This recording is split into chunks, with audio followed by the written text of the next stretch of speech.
I would like to say, first of all, in a disclaimer, that if you are at that level of concern and anxiety regarding your body image, where you feel that your sincere family members and friends also cannot help you emerge from that zone, it is time you went for counseling. And be strong enough to ask for help. Seeking help is a sign of strength, not a sign of weakness. If we remain in our cocoon and if we resist and refuse help, that is a sign of weakness. But if you're strong enough to recognize, identify, and own that you have a problem, the healing starts right there and then. So seek help. If family and friends are unable to help you, seek professional help.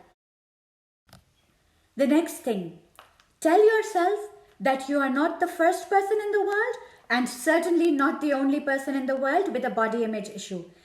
There are millions and millions of people who are dealing with some body image issue or the other, and there are billions. Every person on the planet has at least one body image issue.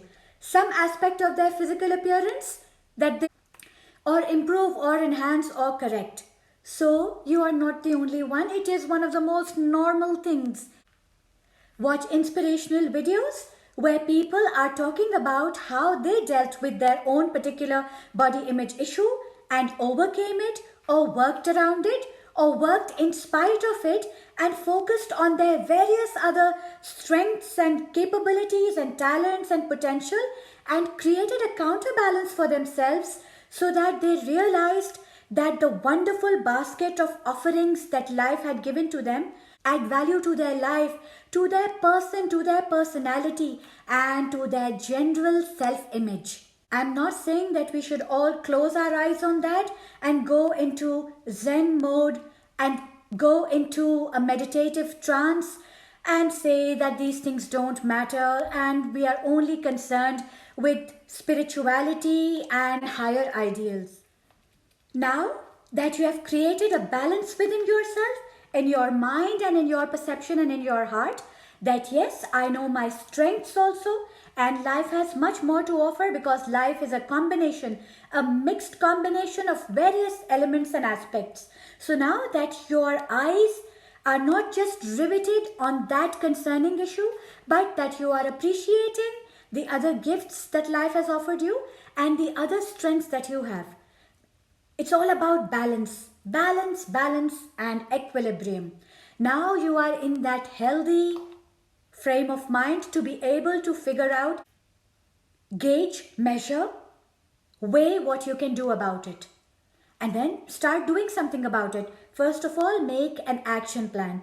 You can call it a health plan, you can call it an improvement plan. You put up some inspirational material on your room wall.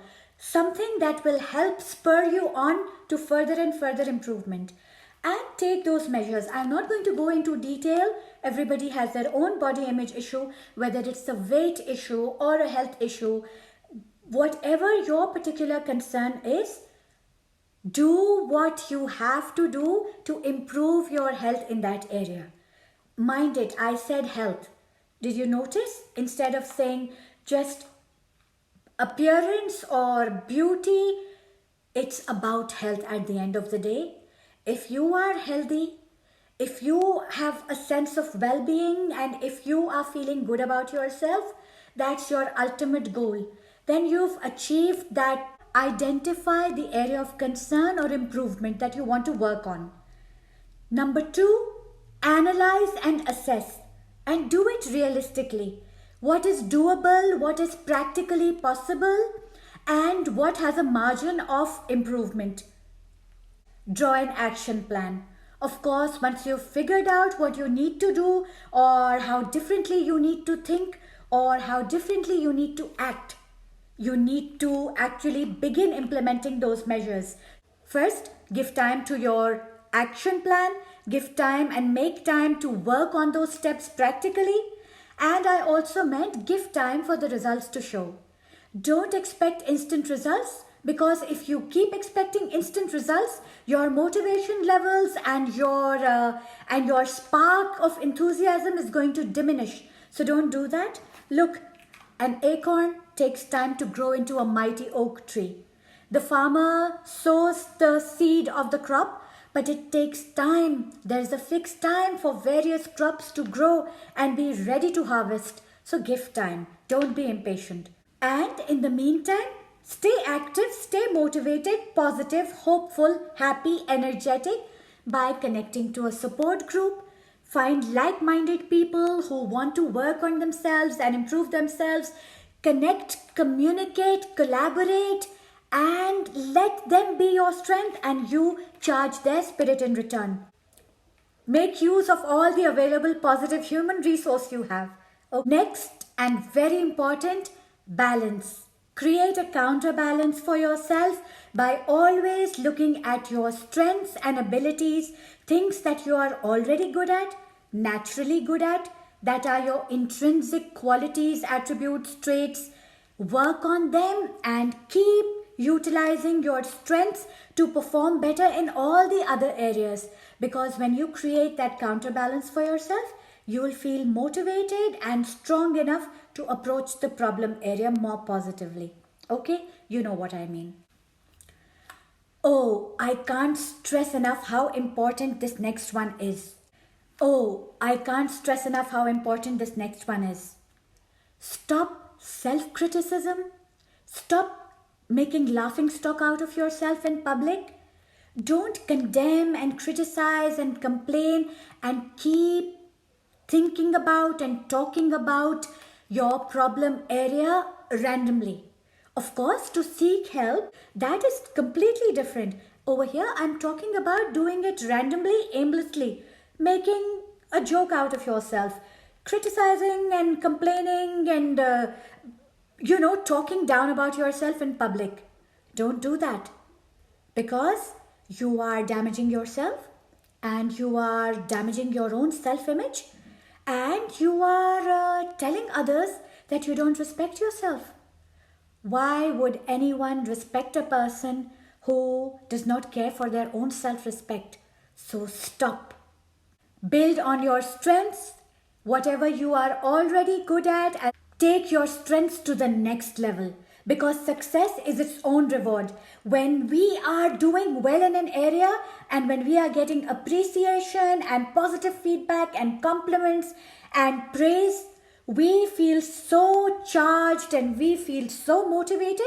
We feel like a bigger person, a stronger person, and that puts us in a better position to tackle the problem areas. So take your strengths from their existing level to the next level. Okay? Keep doing better in subjects that you're good at. Sports, academics, or dramatics, or time management, or task management, or event management. Maybe you are good at striking friendships and maintain long-term friendships and meaningful relationships with people, with relatives. You are a good person to have around. You offer emotional support to people. You are a good buddy, a good friend. That's a quality. Work on it. Maintain it. Sustain it. Maybe you have leadership skills. Be a good leader in any sphere, personal, professional, academic. Be a good leader to your peer group.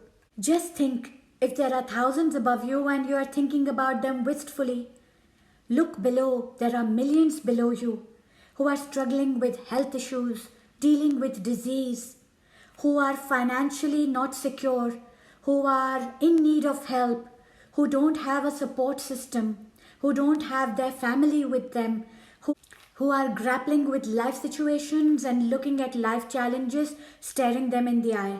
Have you ever thought of the millions and millions who are living below the poverty line or who don't have the basic needs and necessities of life?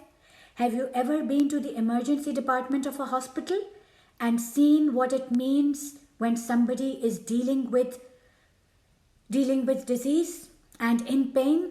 Have you ever thanked God for your health, for all the blessings that you have? Or are you only thinking about your body image issue? Think and often think of that. And last but not the least, yes, respect yourself, care for yourself, be active and focused and pay attention, but don't take yourself so seriously. Enjoy humor, laugh, try to be happy, look at the bright side of the picture, and generally Have a happy-go-lucky attitude, or at least try to work towards it. Try to watch some light-hearted, humorous and comedy shows. Don't always go for the sordid, morbid stuff.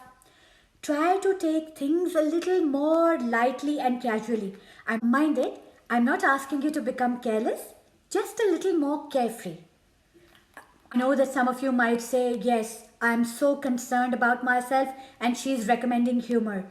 No, I don't mean it that way.